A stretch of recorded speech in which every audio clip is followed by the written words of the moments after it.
Hello বন্ধুগণ, রকমারি আহারে আপনাদের সবাইকে স্বাগত। আজ আমি চলে এসেছি আরও একটি নতুন রেসিপি নিয়ে। আজ আমি বানাবো জিরা রাইস।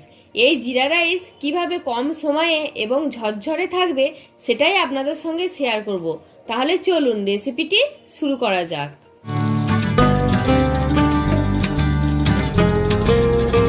কড়াই গরম করে নিয়ে 1 চামচ রিফাইন অয়েল দিয়ে দিয়েছি। এবার দিয়ে দেব 1 চামচ ঘি,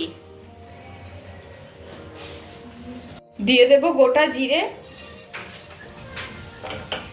জিরেটা যাতে পুড়ে না যায় তার জন্য এখানে গ্যাসের ফ্লেমটা একদম লোতে করে দিতে হবে। দিয়ে দেব রাইস। আমি এখানে বাসমতি চালের ভাত ব্যবহার করছি, আর এই ভাতটা আমি বাসমতি চালটা আধ ঘন্টা ভিজিয়ে রেখে ভাতটা করে নিয়েছি। এখানে 90% ভাত কুক করে নিয়েছি,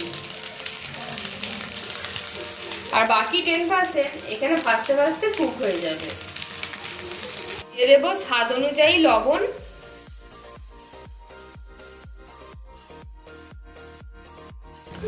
খুব সামান্য পরিমাণ গোলমরিচ গুঁড়ো।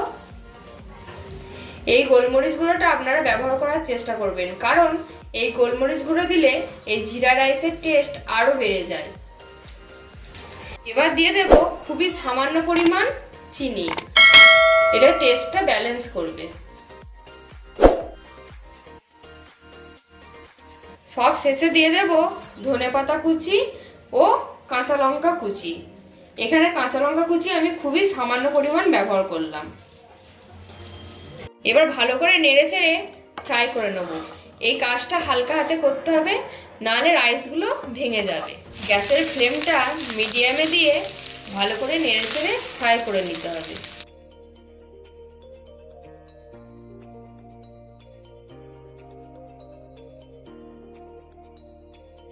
জিরা রাইস আমাদের রেডি। এবার গ্যাসের ফ্লেমটা আমি অফ করে দেব, তারপর সার্ভ করব।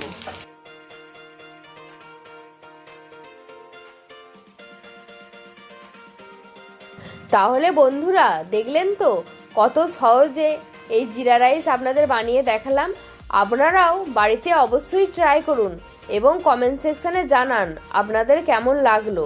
আর হ্যাঁ, চ্যানেলে নতুন বন্ধু হলে অতি অবশ্যই সাবস্ক্রাইব করুন আর অনেক অনেক শেয়ার করুন। ধন্যবাদ।